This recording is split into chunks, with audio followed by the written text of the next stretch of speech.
Salutations! Autrefois composée d'un seul et unique iPad, la gamme est aujourd'hui plutôt riche, très riche même. On a d'abord l'iPad classique qui a subi une refonte cette année et un redesign. Sa version précédente, l'iPad 9, est toujours au catalogue pour un peu moins cher, enfin les prix ont augmenté mais c'est moins cher que l'iPad 10. On a la petite version, l'iPad mini, modèle ultra compact qui peut se tenir à une main, au design très actuel, l'iPad Air, plutôt compact, puissant et coloré, et les deux iPad Pro de 11 et de 12,9 pouces. Mise à jour d'ailleurs récemment avec le dernier processeur M2. Et il y a aussi les anciennes versions qu'on peut trouver par-ci par-là. Alors déjà, je vais commencer par mon avis au sujet de ces fameuses anciennes versions. Pour moi, je vous déconseille un modèle qui a plus de 3 ans. Il fonctionnera très bien, j'utilise personnellement un iPad Pro de 2018, donc vous faites le compte, on arrive bientôt en 2023, il se rapproche des 5 ans et demi, 6 ans. Il tourne à merveille, il est encore mis à jour. Mais je vous dis ça d'un point de vue rentabilité du produit. L'iPad, en fait, je trouve que tout son intérêt, c'est de pouvoir le garder un bon moment, de l'utiliser un maximum de temps, de s'installer dessus, d'être bien avec. Comme les Mac, en fait. Je l'ai acheté avec le Pencil, donc en 2018, pour un total de plus de 1000 €,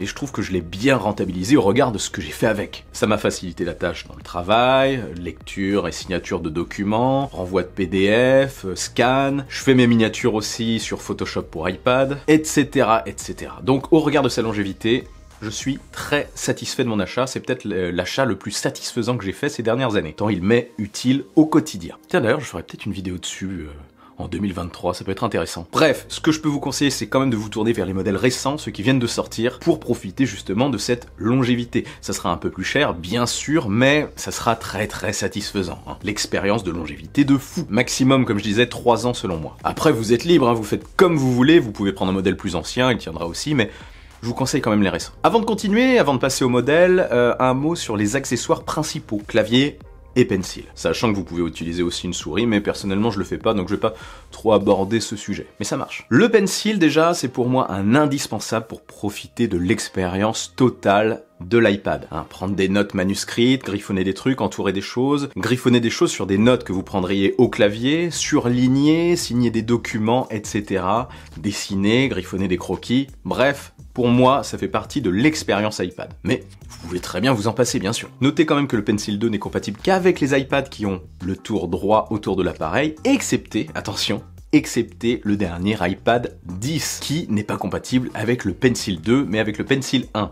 Alors, c'est un petit peu un choix étrange. Apparemment, c'est parce que les caméras ont été positionnées en mode paysage, alors que sur les autres, c'est en mode portrait. Donc, plus de place apparemment pour la charge et les aimants. Bon, ils auraient pu la déplacer, je sais pas. Je pense que c'est surtout un argument marketing en plus, enfin un choix marketing pour dissocier un peu cette gamme des autres. Voilà, ça fait un argument de moins, parce que c'est sympa l'Apple Pencil magnétique quand même. Donc gardez ça en tête. Le truc bizarre aussi, c'est que l'iPad 10 a un port USB-C, alors que le Pencil est Lightning. Donc il faudra utiliser un adaptateur pour le charger.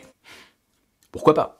Ça marche quand même. Pour info, notez que Logitech a sorti un Pencil, enfin un stylet de leur marque, avec port USB-C, ce qui pourrait vous faciliter la tâche, d'autant qu'il est moins cher. Je peux vous le conseiller sur un produit quand même qui vaut 400 ou 500 €. Enfin 500 € pour le classique, un peu plus, pour le 10. Et ils ont aussi des claviers moins chers que ce produit est vendu par Apple. Je mets tout ça dans la description si ça vous intéresse. Donc, le clavier, oui, c'est l'autre accessoire intéressant et l'autre accessoire peut-être le plus important sur l'iPad désormais. C'était pas le cas avant, mais avec le changement de l'écosystème de l'OS, ça a évolué. Je le conseille aussi clairement pour transformer votre iPad en petit ordinateur. Pour le traitement de texte, c'est quand même beaucoup plus confortable d'utiliser un clavier. En plus, ça fait un tout en un très sympathique. Ça améliore énormément l'expérience sur le produit, ça le transforme en multi-usage. Vous pouvez l'utiliser en tablette, vous pouvez griffonner, vous pouvez taper du texte dessus avec le clavier plutôt qu'en tactile, parce que vous pouvez utiliser l'iPad seul, c'est l'un des points forts de l'iPad, on peut l'utiliser totalement seul, bien sûr, mais avec un clavier, ça améliore considérablement l'expérience selon moi. Après, ce qui est sympa avec l'iPad, c'est que si le budget vous manque, vous pouvez opter pour un iPad, d'abord, attendre un petit peu, l'utiliser tel quel,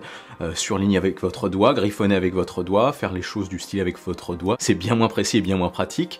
utiliser le clavier tactile, pourquoi pas aussi. Donc il peut se suffire à lui-même dans un premier temps et vous pouvez économiser et améliorer ce produit au fil du temps, en fonction de vos finances. Voyez d'ailleurs, en fonction de vos usages, quel accessoire serait le plus intéressant à prendre en premier. Le pencil peut-être. Bon, ça dépend des gens. Alors, pour l'iPad, pour les iPads maintenant. C'est plutôt simple à première vue, hein, ça dépendra exclusivement de vos revenus, mais il y en a quand même qui se rapprochent un petit peu, je pense qu'on peut hésiter entre différents modèles. J'ai fait d'ailleurs une vidéo totalement dédiée au sujet de l'iPad Air versus l'iPad classique. Je la mets dans la description et je crois que j'en ai fait une autre à vérifier, j'oublie, je perds la mémoire, c'est l'âge. Je mets ça en dessous, en tout cas, si ça vous intéresse. Alors d'abord, on commence par l'iPad mini, le petit iPad ultra compact. Il est plus puissant que l'iPad 10 déjà, et se situe donc, on va dire, entre l'iPad Air et ce fameux iPad 10, d'un point de vue tarifaire en tout cas. Ce produit est ultra compact, il peut se tenir à une main, c'est très pratique. C'est vraiment pour moi la dernière vraie tablette d'Apple. Juste tablette. Bien sûr, on peut faire ce qu'on fait sur les autres, mais pour moi, c'est vraiment un usage tablette. Je sais pas si vous voyez ce que je veux dire. C'est un produit qui s'utilisera principalement à une main, ultra nomade, vous pourrez l'emporter très facilement n'importe où. C'est un petit carnet pour travailler, pour se divertir, pour prendre des notes à la volée. Je trouve que c'est d'ailleurs plus pour la consultation que pour la production globale. Après, ça dépend de ce que vous faites avec. Pour la musique, la composition, ça peut être sympa notamment, c'est très compact, mais c'est pas le plus productif des iPads selon moi. Je le vois plus comme un petit carnet connecté que comme un véritable concurrent, enfin remplaçant d'un ordinateur. Donc c'est une excellente machine, et si vous voulez un iPad de type tablette ultra compact, ce produit est fait pour vous, il n'y a que lui, c'est simple au moins de ce côté-là. Avant de continuer sur les autres, un petit mot quand même sur la différence entre le modèle Wi-Fi et le modèle Wi-Fi plus cellulaire, il y en a certains qui hésitent. Le Wi-Fi plus cellulaire est plus cher, il vous permet d'avoir accès à internet depuis l'iPad un peu n'importe où, hein, comme sur un téléphone. En toute sincérité, je trouve que le modèle Wi-Fi suffit à la majorité des utilisateurs. Vous pouvez partager la connexion de votre smartphone, de votre iPhone par exemple, hyper facilement avec un modèle Wi-Fi, et vous aurez un peu le même résultat. Après, le modèle cellulaire se destine à certaines tâches, voyez si ça peut vous convenir. Mais pour mes usages en tout cas, le Wi-Fi suffit largement. Voyez si vous en avez réellement besoin. Perso, moi non. On continue avec les iPads au gabarit plus conséquent. Alors là, il y en a qui ont le même gabarit d'ailleurs. L'iPad classique, l'iPad Air et l'iPad Pro de 11 pouces. Les deux premiers ont 10,9 pouces au niveau de l'écran, l'autre 11 pouces, ça se joue à rien. Ça les rend plus confortables, notamment avec un clavier. Ce sera pas aussi confortable que sur un ordi, mais moi, je m'en contente largement, on s'y fait. C'est plus du coup des modèles tout en un selon moi, ultra compact, ultra nomade, ça vous permet de faire un peu tout ce que vous voulez, mais en déplacement. L'iPad 9 d'abord, il est toujours vendu par Apple, ça peut être un bon choix si le nouveau design ne vous intéresse pas plus que ça, il est beaucoup plus accessible que l'iPad 10, et le Pencil 1 est compatible avec son port Lightning, il n'a pas d'USB-C. Alors pas d'accessoire pour ça, mais si vous voulez utiliser un disque dur externe, un SSD, une carte SD ou brancher ce que vous voulez en USB, il vous faudra un ou des adaptateurs. Donc vous perdrez certes l'adaptateur pour le Pencil, mais vous récolterez à des adaptateurs pour le reste. Donc si vous pouvez économiser, je vous conseille quand même beaucoup plus de vous diriger vers un iPad 10 qui est beaucoup plus actuel, avec son écran arrondi sur les angles, plus bord à bord, plus sympathique avec ses couleurs qui ont du peps, hein. Il est vraiment sympa esthétiquement. Pour la bureautique, la prise de notes, la prise de cours, en amphi par exemple, j'aurais adoré avoir ça. J'aurais pu taper du texte, choper mon pencil pour faire des petits croquis, entourer, surligner des documents PDF ou mes notes. Non, vraiment cool. Tout ça avant de les imprimer, ou même prendre les notes en manuscrit. Vraiment pour ça, je pense que l'iPad 10 est un très bon produit. Et il a la compatibilité avec le Magic Keyboard Folio en plus, le clavier Apple. Et vous avez aussi d'autres choix chez Logitech, que j'ai mis en dessous. Avec trackpad.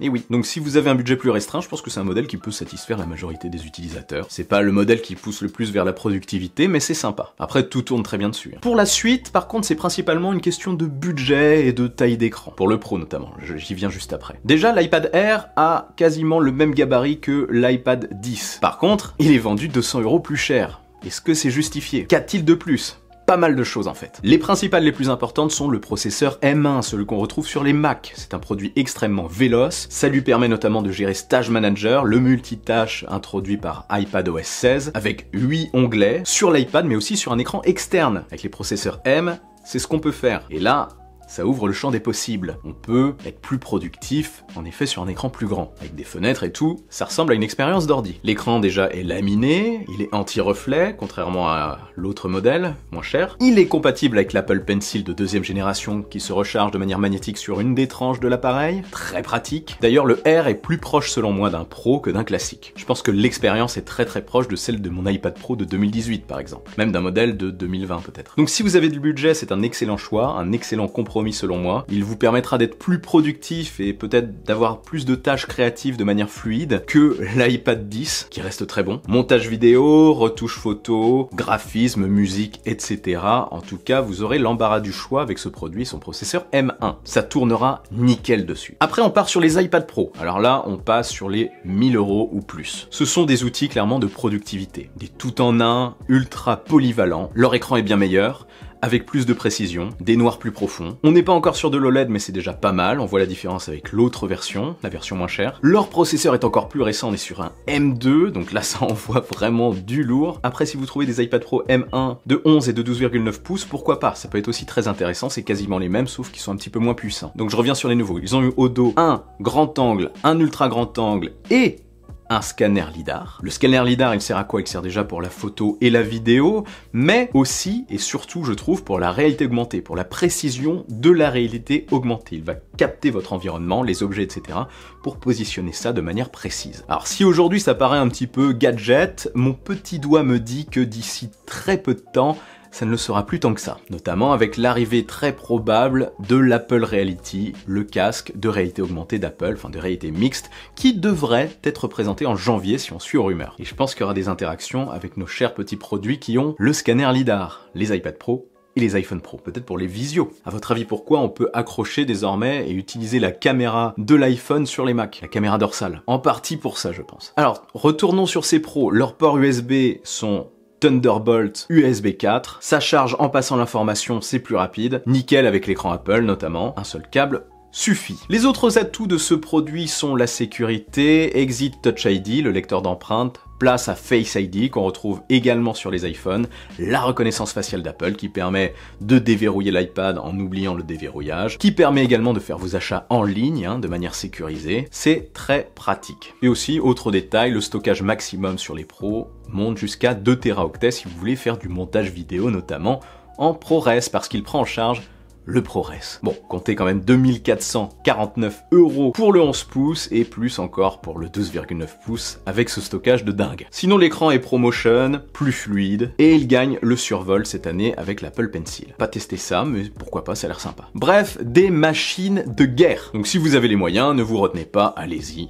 Go. Mais si vous avez encore un Pro au moins de 2018 comme le mien, je vous conseille d'attendre la version suivante qui sera probablement OLED. Et ça peut être sympa. Je pense que je switcherai à ce moment.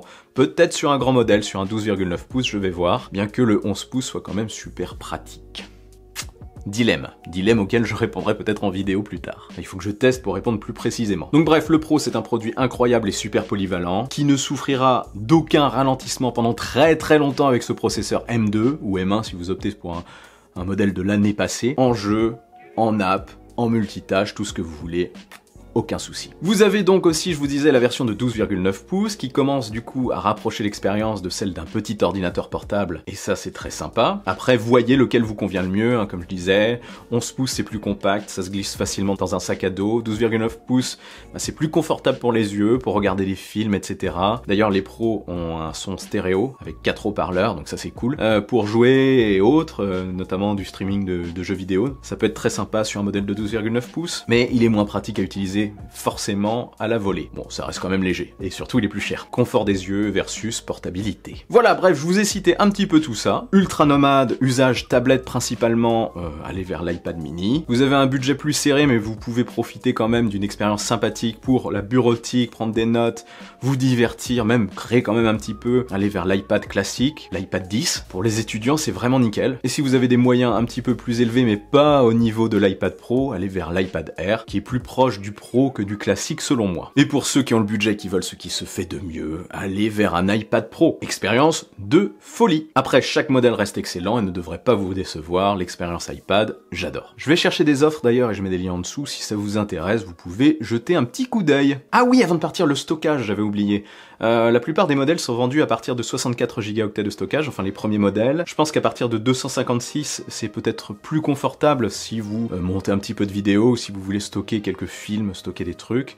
Après, le 64 peut suffire si vous n'êtes pas gourmand côté jeu, si vous utilisez beaucoup le cloud et si c'est plus pour du document. Pourquoi pas, surtout qu'on peut y brancher un petit disque dur externe, un petit SSD, donc au pire ça peut s'améliorer tout ça, on peut stocker dessus, ou sur iCloud, ça peut suffire. Mais Un peu plus, forcément, c'est mieux. Au-delà de 512 Go, 1 Tera, etc., c'est vraiment si vous faites du montage vidéo, selon moi, ou des tâches très gourmandes. Voilà, si vous avez des questions, n'hésitez pas à les poser en commentaire. Si ce n'est pas moi, quelqu'un d'autre répondra peut-être à ces chères petites questions. L'entraide, ça marche toujours sur la chaîne, enfin... de temps en temps, ça se tente. Dites-moi aussi quel modèle vous avez choisi, quel modèle vous comptez prendre, entre quel modèle vous hésitez. Personnellement, j'utilise encore l'iPad Pro de 2018, comme je vous l'ai dit, même s'il vieillit un peu. C'est quand même un super achat pour moi. Il m'a tellement servi, incroyable. Et avant de partir, n'oubliez pas le bon pouce en l'air qui claque, l'abonnement de soutien qui fait toujours super plaisir. Je suis aussi sur les réseaux sociaux, sur Twitter, sur Insta, etc. Vive la technologie, vive le futur, et rêvez les amis.